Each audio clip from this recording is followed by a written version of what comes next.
ಆತ್ಮೀಯ H16 news ಅರ್ಥಾತ್ ಸೀತಾರಾಮ್ ನ್ಯೂಸದ ವೀಕ್ಷಕರೇ, ನಾನು ನಿಮ್ಮವ ಎಂ ಆಯುಧ ಮಲ್ಲಪ್ಪ ಜೊತೆ ಅವರು. ತಾವು ಈಗ ಸುದ್ದಿಗಳ ಲೋಕಕ್ಕೆ ಎಂಟ್ರಿ ಹೊಡಿತಾ ಇದ್ದೀರಿ. ಈ ಸುದ್ದಿಗಳನ್ನು ಪ್ರತಿಯೊಂದು ನೋಡೋ ಜೊತೆಗೆ ನಿಮ್ಮ ಅಭಿಪ್ರಾಯಗಳನ್ನು ಹಂಚ್ತಾ ಇರಿ. ಯಾಕಂದರೆ ಈ ಸುದ್ದಿಗಳು ನಿಮಗಾಗಿ, ನಿಮ್ಮ ಬದುಕಿಗಾಗಿ, ನಿಮ್ಮ ವೈಚಾರಿಕೆಗಾಗಿ, ನಿಮ್ಮ ತಿಳುವಳಿಕೆಗಾಗಿಯೂ ನಿಮಗೂ ಗೊತ್ತು. ಜೊತೆಗೆ ನಮಗೂ ನಿಮ್ಮೊಂದಿಗೆ ಇದೊಂದು ಮಾತಾಡುವಂಥ ಜೊತೆಗೆ ಸುದ್ದಿಗಳನ್ನು ಬಿಡುವಂಥ ಕೆಲಸ. ಈ ಕೆಲಸದಲ್ಲಿ ನಾವು ನಿಮ್ಮೊಂದಿಗಿದ್ದೀವಿ ಅಂತ ಹೇಳ್ತಾ ನೋಡ್ತಾ ಇರಿ ಸುದ್ದಿಗಳನ್ನು. ಇಮಿಡಿಯೇಟ್ ಇರೋ ಫೋನ್ ಮಾಡ್ತದವು ಹೆಂಗೆ ಇನ್ನೂರ ತಿಕ್ಕಂಡು ಡೆತ್ ನೋಟು ಕಡಪುಡ್ದೆ ಒಂಜಿ ಪಾತ್ರ ಪಂಟದ ಇವಾಗ ತರ್ಮರು ದುಮ್ನಾನಿ ಸಮತ ಫೋನ್ ಮಲ್ತದಿತ್ತಿ ಆಂಡಲ ಆಯೆ ಹೆಂಚಿನ ಸಮಸ್ಯೆ ಉಲ್ಲೆಂದೇ ಫೋನ್ ನೋಡು ಪಾತ್ರ ಬಲಿ ಮತ್ತೆ ಊರಿನವರು ಎಲ್ಲ ಬಂದು ಇದು ವಿಡಿಯೋದವರು ಎಲ್ಲರೂ ಬಂದು ಏನಾಗಿದೆ ಅಂತ ನಮಗೆ ಸಾಗುತ್ತಿಲ್ಲ. ನನಗೆ ಎಲ್ಲ ವಿಡಿಯೋ ಕಳಿಸಿದ್ದಾನೆಲ್ಲ ಸರ್ ಅವನು. ಅದು ಸಹ ಪುರುಪು ಸಾಕಾಗಲ್ವ ಅವರಿಗೆ, ಅವಳು ಎಂತವಳಂತ.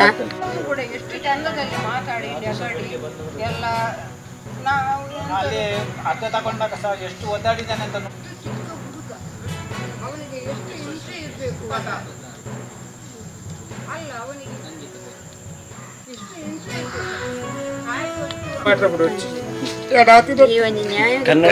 ಅದಕ್ಕೋಸ್ಕರನೇ ನಾವು ಕನ್ನಡದಲ್ಲಿ ಮಾತಾಡಲಿಲ್ಲ. ಕನ್ನಡ ಪಂಡ್ಲೆ ನಿಕ್ಲ ಒಂದು ಎಂಚಿನ ಪದ ಒಂದು ಯಾರು ಒಂದು ಮಲ್ಪೇರು ಕನ್ನಡದಲ್ಲಿ ಕನ್ನಡ ಹೇಳ್ಬೋದಲ್ಲ. ಎಲ್ಲ ಬರ್ದಿಟ್ಟಿದ್ದಾನೆ ಇವನನ್ನು ಜಾಗ್ರತೆ ಅಂತ ಸಹ ಬರ್ದಿಟ್ಟಿದ್ದಾನೆ. ಅದೇ ನೋಡಿ ನಮಗೆ ಗೊತ್ತು. ಇಲ್ಲ, ಚಾರಿ ಎಂಬುವರು ಸುಮಾರು 5 ದಿವಸದ ಹಿಂದೆ ಆತ್ಮಹತ್ಯೆ ಮಾಡಿಕೊಂಡಿರ್ತಾರೆ. ಆತ್ಮಹತ್ಯೆಗೆ ಮುಖ್ಯ ಕಾರಣ ಒಂದು 4-5 ಜನ ಸೇರಿ 2025ಗೆ ಬೆಳ್ಮಣ್ಣಲ್ಲಿ ಸೂರಜ್ ಕಂಫರ್ಟ್ಸ್ ಅಂತ ಒಂದು ಲಾಡ್ಜಲ್ಲಿ ಅಭಿಷೇಕ್ ಎಂಬವರು ನಿಟ್ಟೆ ಗ್ರಾಮ ಮೂಲದವರು 25 ವಯಸ್ಸಿನವರು ಸೂಯಿಸೈಡಲ್ ಹ್ಯಾಂಗಿಂಗಲ್ಲಿ ಡೆತ್ ಆಗಿದ್ದಾಗೆ ನಮಗೆ ಕಂಡು ಬಂದಿದೆ. ಅವರು ಲೇಡಿ ಘೋಷ್ನಲ್ಲಿ KMCಯಿಂದ ಕಾಂಟ್ರಾಕ್ಚುಯಲ್ ಬೇಸಿಸ್ ಮೇಲೆ ಟೆಕ್ನಿಷಿಯನ್ ಕೆಲಸ ಮಾಡ್ತಾಯಿದ್ರು ಅಂತ ನಮಗೆ ಮತ್ತೆ ಗೊತ್ತಾಗಿದೆ.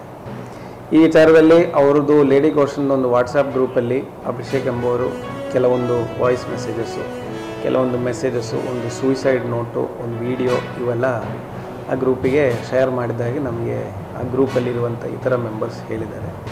ಅದನ್ನು ವೆರಿಫೈ ಮಾಡಿದಾಗ ಸುಮಾರು ಡೀಟೇಲ್ಡಾಗಿ ಒಂದು ಸೂಯಿಸೈಡ್ ನೋಟ್ ಅಭಿಷೇಕ್ ಎಂಬುವರು ಬರೆದಿದ್ದಾರೆ. ಅದರಲ್ಲಿ ಅವರು ಹೇಳುವ ಪ್ರಕಾರ, ಅಭಿಷೇಕ್ ಹೇಳುವ ಪ್ರಕಾರ, ನನಗೆ ಇದರಲ್ಲಿರುವಂತಹ ಆರೋಪಿತರಾಗಿರುವಂಥ ಒಬ್ಬರು ಹುಡುಗಿ ಮತ್ತು ಅವರ ಗ್ರೂಪು ಅವರು ಈ ರೀತಿ ವೀಡಿಯೋಸ್ ಮಾಡಿ ವಸೂಲಿ ಮಾಡ್ತಾರೆ, ಅದೇ ರೀತಿ ಥ್ರೆಟನ್ ಮಾಡಿ ವಸೂಲಿ ಮಾಡ್ತಿದ್ದಾರೆ, ವಸೂಲಿ ಗ್ರೂಪ್ ಇದೆ, ನನಗೆ ಇದು ತಡ್ಕೊಳ್ಳೋಕ್ಕಾಗದೆ ನಾನು ಸೂಯಿಸೈಡ್ ಮಾಡ್ತಾಯಿದ್ದೀನಿ ಅಂತ ರೀತಿಯಲ್ಲಿ ಬರೆದಿದ್ದಾರೆ. ಅದಲ್ಲದೆ ಡೀಟೇಲ್ಡಾಗಿ ಸುಮಾರು ವಿಚಾರಗಳು ಬರೆದಿದ್ದಾರೆ.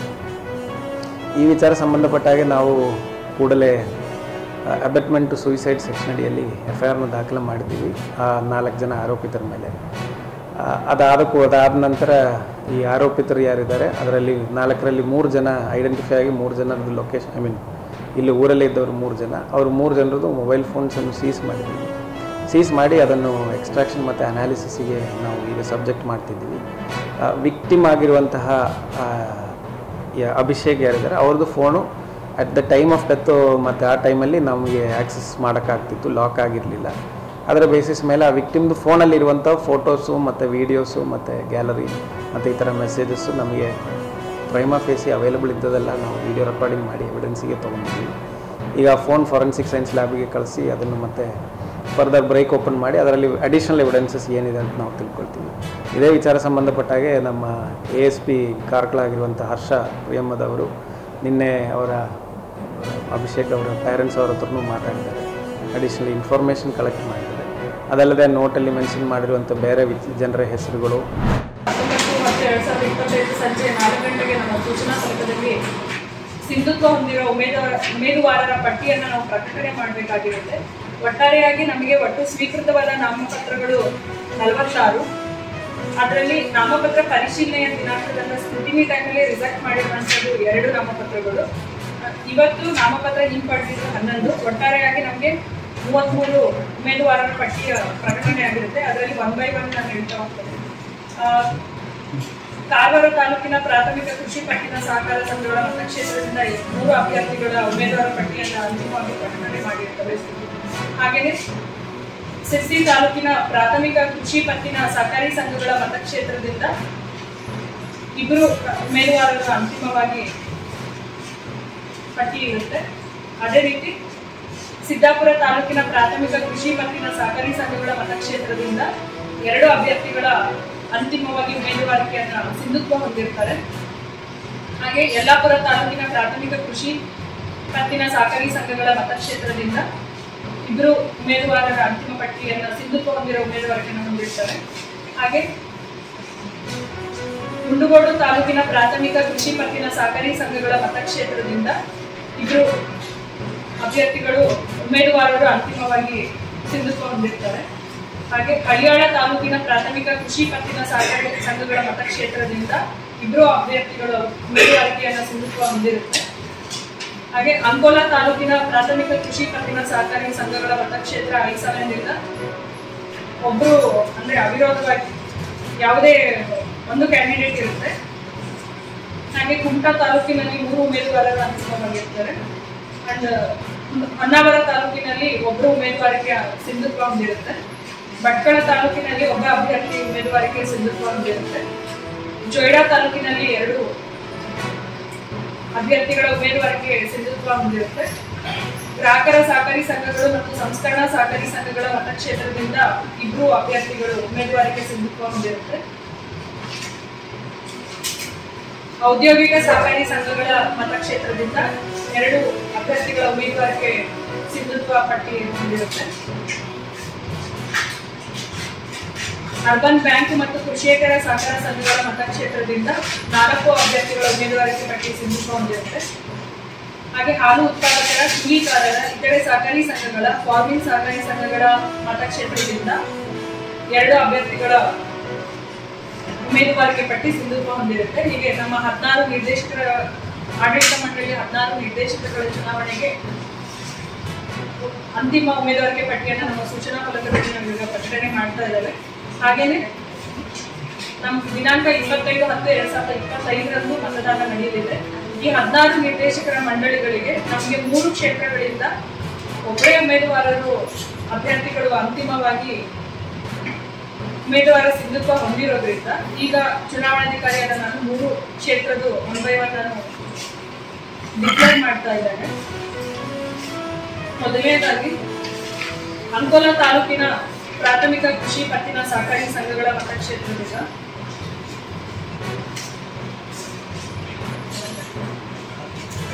ಕ್ಯಾಂಟೀನ್, ಸರ್ಕಾರಿ ನೌಕರಿಗೆ ಮಿಲಿಟರಿ ಕ್ಯಾಂಟೀನ್ ಮಾದರಿಯಲ್ಲಿ ಪ್ರತಿ ಜಿಲ್ಲೆಯಲ್ಲಿ ಸೆಂಟರ್ ಮಾಡಬೇಕು ಅಂತ ಹೇಳಿ ಈಗಾಗಲೇ ತೀರ್ಮಾನ ಆಗಿ ಸಭೆ ನಿರ್ಣಯಿಸಿದೆ. ಎಲ್ಲ ರಾಜ್ಯದ ಜಿಲ್ಲಾ ಕೇಂದ್ರಗಳಲ್ಲಿ, ನಮ್ಮ ಕರ್ನಾಟಕದಲ್ಲಿ ಎಲ್ಲ ಜಿಲ್ಲೆಗಳಲ್ಲೂ ಕೂಡ ಜಿಲ್ಲಾ ಕೇಂದ್ರದಲ್ಲಿ ಆಗ್ತಿದೆ. ನಾನು ಸಿರ್ಸಿ ಮತ್ತೆ ಕಾರವಾರ ಜಿಲ್ಲಾಧ್ಯಕ್ಷ ವಿನಂತಿ ಮಾಡ್ತೇನೆ, ಸರ್ಕಾರ MSL ಸಂಸ್ಥೆ ಮೂಲಕ ಆ ಒಂದು ಮಾಡುತ್ತೆ. ಎಲ್ಲ ಫುಡ್ ಗ್ರೈನ್ಸ್ ಇರ್ಬೋದು, ಎಲ್ಲ ವೆಸಲ್ಸ್ ಇರ್ಬೋದು, ಎಲೆಕ್ಟ್ರಾನಿಕ್ ಗೂಡ್ಸ್ ಇರ್ಬೋದು, ಅಥವಾ ಬೇರೆ ಬೇರೆ ಸ್ಟೇಷನರೀಸ್ಗಳಿರ್ಬೋದು, ಎಲ್ಲದೂ ಕೂಡ 20 to 25% ಡಿಸ್ಕೌಂಟ್ ರೇಟ್ ಅಲ್ಲಿ ನಮ್ಮ ನೌಕರರಿಗೆ ಡಿಸ್ಕೌಂಟ್ ರೇಟ್ ಅಲ್ಲಿ ಪ್ರತಿ ತಿಂಗಳು ಕೊಡುವಂತ ವ್ಯವಸ್ಥೆ ಜಾರಿಗೆ ಬರುತ್ತೆ. Medicine, food grains, vessels, electronic goods, TV, mobiles, tape recorders, stationaries, including vegetable, pharmacy goods, medicine ಗಳಿಂದ ಹಿಡಿದು ಲಿಕ್ಕರ್ ಒಂದು ಮಾತ್ರ ಕೊನೆ ಡಿಸಿಷನ್ ತಗೊಳ್ತೇವೆ. ಲಿಕ್ಕರ್ ಅದೊಂದು ಮಾತ್ರ ಕೊನೆ ಡಿಸಿಷನ್ ತಗೊಳ್ಳೋಣ ಅಂತ ಪೆಂಡಿಂಗ್ ಇಟ್ಟಿದ್ದೀವಿ. ಮತ್ತು ನೀವೆಲ್ಲ ಹೋಗಿ ಜಾಸ್ತಿ ತಗೊಂಡು ಮನೆಗೆ ಶುರು ಮಾಡ್ಕೊಳ್ತೀರಾ ಅಂತೇಳಿ ಅದೊಂದು ಪೆಂಡಿಂಗ್ ಇಟ್ಟಿದ್ದೀವಿ. ಬಹುಶಃ ಬೆಂಗಳೂರಿನಲ್ಲಿ ಇನ್ನೊಂದು 2 ತಿಂಗಳಿಗೆ ಪ್ರಾರಂಭ ಆಗುತ್ತೆ. ಇಡೀ ರಾಜ್ಯದ ಎಲ್ಲ ಜಿಲ್ಲೆಯಲ್ಲಿ ಆಗುತ್ತೆ. ಒಂದು ಫ್ಯಾಮಿಲಿ 1 ವರ್ಷಕ್ಕೆ ಒಂದು 2 ಲಕ್ಷ ರೂಪಾಯಿ ಮೆಟೀರಿಯಲ್, ಏನೋ 2 ಲಕ್ಷ ರೂಪಾಯಿ ಒಂದು ವರ್ಷದ ಒಂದು ಕುಟುಂಬದ ಏನು ಬೈ ಮಾಡಿದ್ರೆ ಒಂದು 20% ಇಟ್ಕೊಂಡ್ರೆ 40,000 ರೂಪಾಯಿ ಕುಟುಂಬಕ್ಕೆ ಉಳಿತಾಯ ಆಗುತ್ತೆ. ಆ ಕೆಲಸವನ್ನ ಸಂಘ ಮಾಡಿದೆ ಅನ್ನೋದನ್ನ ಬಹಳ ಅಭಿಮಾನದಿಂದ ಹೇಳಲಿಕ್ಕೆ ಬಯಸ್ತಾನೆ. ಒಂದು ಸಂಸ್ಥೆ ಮೂಲಕವಾಗಿ ಮಾಡುವಂತ ಯೋಜನೆ ಇದಾಗಿದೆ. ಒಂದು ಅದ್ಭುತವಾಗಿರುವಂತಹ ಯೋಜನೆಯನ್ನ ಇನ್ನೊಂದು 2-3 ತಿಂಗಳು ಮತ್ತೆ ಅಧ್ಯಕ್ಷರೇ ಎಲ್ಲಿ ಬರಲಿಲ್ಲ ಅಂತ ವಾಟ್ಸಪ್ ಅಲ್ಲಿ ಫೋನ್ ಮಾಡೋದು ಕೇಳಕ್ ಹೋಗ್ಬೇಡಿ. ಟೈಮ್ ಬೇಕು, ಪ್ಲಾನ್ ಮಾಡಬೇಕು. ಈಗ ಇನ್ನು ಪ್ರಾರಂಭ ಮಾಡಿದ್ದೇವೆ. ಒಂದು 5 ತಿಂಗಳು 6 ತಿಂಗಳಲ್ಲಿ ಬೆಂಗಳೂರಲ್ಲಿ ಪ್ರಾರಂಭ ಮಾಡಿ ಇಡೀ ರಾಜ್ಯದಲ್ಲಿ ತರುವಂತ ಕೆಲಸವನ್ನ ಮಾಡ್ತೇವೆ. ಇದು ಕೂಡ ಒಂದು ಅದ್ಭುತವಾಗಿರುವಂತ ಯೋಜನೆ. ಹೆಣ್ಮಕ್ಳಿಗೆ ಖುಷಿ ಆಯ್ತೋ ಇಲ್ವಾ? 40,000 ರೂಪಾಯಿ ತಿಂಗಳ ಉಳಿತು. ಯಾರಿಗೆ ಕೊಡ್ತೀರಾ ನೀವು? ವರ್ಷಕ್ಕೆ ಯಾರಿಗೆ ಕೊಡ್ತೀರಾ? ನಮಗೆ ಕೊಡ್ತೀರಾ? ನೀವು ಬೈಕೊಂಡಿದ್ರೆ ಸಾಕು. ಒಂದ್ಸಲ ಡ್ರಾ ಮಾಡಿ. ಆ ಕಷ್ಟ ತಡೆಯಕ್ಕಾಗದೆ ಆ ಹೆಲ್ತ್ ಸ್ಕೀಮ್ ಅಲ್ಲಿ ನಿಮ್ ತಂದೆ ತಾಯಿಂದ್ರನ್ನು ಕೂಡ ಈ ವ್ಯಾಪ್ತಿಗೆ ತರಲಿಕ್ಕೆ ಅದು ಬಹುಮುಖ್ಯ ಕಾರಣ ಅನ್ನೋದನ್ನ ಹೇಳಲಿಕ್ಕೆ ಬಯಸ್ತೇನೆ. ಸೊ ಹೀಗೆ ಅನೇಕ ಸಂದರ್ಭ ಇರ್ಬೋದು. ನಿಮ್ ಬಹಳ ಜನ ಟೀಚರ್ಸ್ ಬಂದಿದ್ದೀರಾ, ನಿಮ್ಗೆ 10 CL ಅನ್ನ ಸರ್ಕಾರ ಮಾಡ್ತು, ಮತ್ತೆ ಅದನ್ನ ಎಕ್ಸ್ಟ್ರಾ ಮಾಡಿ 15 CL ಉಳಿಸಬೇಕು ಅಂತ ಹೇಳಿ ಹೋರಾಟ ಮಾಡಿ ಕ್ಯಾಬಿನೆಟ್ ತಂದು ಯಡಿಯೂರಪ್ಪನವರು ಮುಖ್ಯಮಂತ್ರಿಗಳಿದ್ದಾಗ 15 CL ಕೊಡ್ಸಿದ್ವಿ. 5 ದಿನದ ಸಂಬಳ ಎಷ್ಟಾಯ್ತು? 180 ದಿನದ ಸಂಬಳ ಎಷ್ಟಾಯ್ತು? ಫೆಸ್ಟಿವಲ್ ಅಡ್ವಾನ್ಸ್ ವಿತೌಟ್ ಇಂಟ್ರೆಸ್ಟ್ 25,000, ಈಗ 50,000 ಹೋಗ್ತಾ ಇದೆ. ಅದನ್ನು ಇನ್ನೊಂದು 2-3 ತಿಂಗಳಲ್ಲಿ 50,000 ಫೆಸ್ಟಿವಲ್ ಅಡ್ವಾನ್ಸ್ ಮಾಡಿಸ್ತೇವೆ. ಅದಾದ್ಮೇಲೆ 12 ದಿನ ಸ್ಪೆಷಲ್ ಲೀವ್. ಎಷ್ಟಾಯ್ತು ಸಂಬಳ? 180, 12 ಮತ್ತೆ 5 ಇಂಟು ಒಂದು 20 ವರ್ಷ 100 ದಿವಸ. ಏನ್ರಿ 400 ದಿನದ ಸಂಬಳ ಇಲ್ರಿ, ಹಂಗೆ ಬಂದ್ಬಿಡ್ತಲ್ರಿ. ಯಾಕೆ ಇಷ್ಟು ವರ್ಷ ಇದಾಗ್ಲಿಲ್ಲ? ಯೋಚನೆ ಮಾಡ್ಬೇಕಲ್ಲ. ಹಾಗಾಗಿ ಇದೆಲ್ಲ ಕೂಡ ಆಗಿದೆ. ಇದ್ರ ಜೊತೆ 7th ಪೇ ಕಮಿಷನ್ ಆಯ್ತು. ಎಲ್ಲರೂ ಸಂಬಳ ತಗೊಂತಿದ್ದೀರ, ಚೆನ್ನಾಗೆ ಖುಷಿಯಾಗಿದ್ದೀರಲ್ಲ? ಚಪ್ಪಾಳೆನ ಕಡಿಮೆ ಆಗ್ತಿದೆ, ನನಗೆ ಸ್ಪಿರಿಟ್ ಬರ್ತಾ ಇಲ್ಲ. ನಾವು ಕಷ್ಟಪಟ್ಟು ಮಾತಾಡ್ತಿದ್ದೀವಿ, ನಾವು ಹೊರಗಡೆಯವರು, ನಮಗೆ ಸೆಕೆ ಆಗ್ತಾ ಇದೆ. ನೀವು ಇಲ್ಲೇ ಲೋಕಲ್, ನಿಮ್ಗೆ ಅಡ್ಜಸ್ಟ್ ಆಗ್ಬಿಡುತ್ತೆ. ಫಿಸಿಕಲಿ ನಿಮ್ಮ ಬಾಡಿ ಅದಕ್ಕೆ ಪರ್ಮಿಟ್ ಕೊಟ್ಟಿರುತ್ತೆ. ಆದ್ರೆ ಯಾಕೋ ಸೆಂಟ್ರಲ್ ಪೇ ಕಮಿಷನ್ ಬೇಕೋ ಬೇಡವಾ? ಜೋರಾಗಿ ಹೇಳ್ರಿ, ಚಪ್ಪಾಳೆ ಅಲ್ರಿ, ಬೇಕು ಅಂತ ಹೇಳ್ರಿ. ಬೇಕೇ ಬೇಕು. ಏನ್ ಬೇಕು? Central pay commission. ಎಸ್, ಅಲ್ಲ ಕೇಳಿಸ್ತಾ ಇದೆ ತಾನೇ ನಾನು ಹೇಳೋದಲ್ಲ? ಮತ್ತೆ ನಾನೇನೋ ಮಾತಾಡ್ಬರಿ, ನಾನು ಒಬ್ಬನೇ ಮಾತಾಡ್ಕೊಂಡು ಹೋಗೋದು ಆಗ್ಬಾರ್ದು. ಹಾಗಾಗಿ ಇದೆಲ್ಲ ಕೂಡ ಆಗುತ್ತೆ. ವಿಶ್ವಾಸ ಇಡಿ, 100ಕ್ಕೆ 100 ಸೆಂಟ್ರಲ್ ಪೇ ಕಮಿಷನ್ ಕೊಟ್ಟೆ ಕೊಡಿಸ್ತೀವಿ. 26, 27. ಓಕೆ. ಸೆಕೆಂಡಿಗೆ NPS ಒಂದು ಉಳ್ಕೊಂಡಿದೆ ಅಲ್ಲ? ಷಡಾಕ್ಷರ NPS ಮಾಡ್ತಾರೋ OPS ಮಾಡ್ತಾರೋ, ಬರೀ ಹಿಂಗೆ ಮಾತಾಡಿ ಹೋಗ್ತಾರೆ. ಆದ್ರೆ ನಮ್ಗೆ ಬರ್ಬೇಕಾದ್ರೆ ಹಂಗೆ ಬಂದಿಲ್ಲ, ಒಂದೊಂದೇನೋ ಹಿಡ್ಕೊಂಡೆ ಬಂದ್ಬಿಟ್ಟಿರ್ತೀನಿ. ಬಟ್ NPS ಸ್ವಲ್ಪ ಲೇಟ್ ಆಗ್ತಿದೆ, ನನಗೆ ಕೂಡ ಅರ್ಥ ಆಗಿದೆ. ಯೋಚನೆ ಮಾಡೋದು ಬೇಡ. ಸರ್ಕಾರ ಫೈನಲ್ ರಿಪೋರ್ಟ್ ಎಕ್ಸ್ಪೆಕ್ಟ್ ಮಾಡ್ತಾ ಇದೀವಿ. ಅಂತಿಮ ಹಂತಕ್ಕೆ ಬಂದಿದೆ. ರಿಪೋರ್ಟ್ ಅನ್ನ ತರಿಸ್ಕೊಳ್ತಾರೆ. ಮಾನ್ಯ ಮುಖ್ಯಮಂತ್ರಿಗಳು ಕೂಡ ಮುಂದಿನ ವಾರದಲ್ಲಿ ನಮ್ಮ ಕಾರ್ಯಕ್ರಮದಲ್ಲಿ ಒಂದ್ರಲ್ಲಿ ಭಾಗಿಯಾಗ್ತಾ ಇದ್ದಾರೆ. ಮುಖ್ಯಮಂತ್ರಿಗಳು ಕೂಡ ಹೇಳಿದ್ದಾರೆ, ರಿಪೋರ್ಟ್ ತರಿಸ್ಕೊಂಡು ಇಂಪ್ಲಿಮೆಂಟ್ ಮಾಡ್ತೇವೆ ಅಂತ ಹೇಳಿ. ವಿಶ್ವಾಸ ಇಡಿ. ಅದ್ ಯಾರು ಏನೇ ಹೇಳಲಿ, ಯಾರು ಏನೇ ಮಾತಾಡ್ಲಿ, ನಾವು NPS ನ OPS ಮಾಡೇ ತೀರ್ತೇವೆ.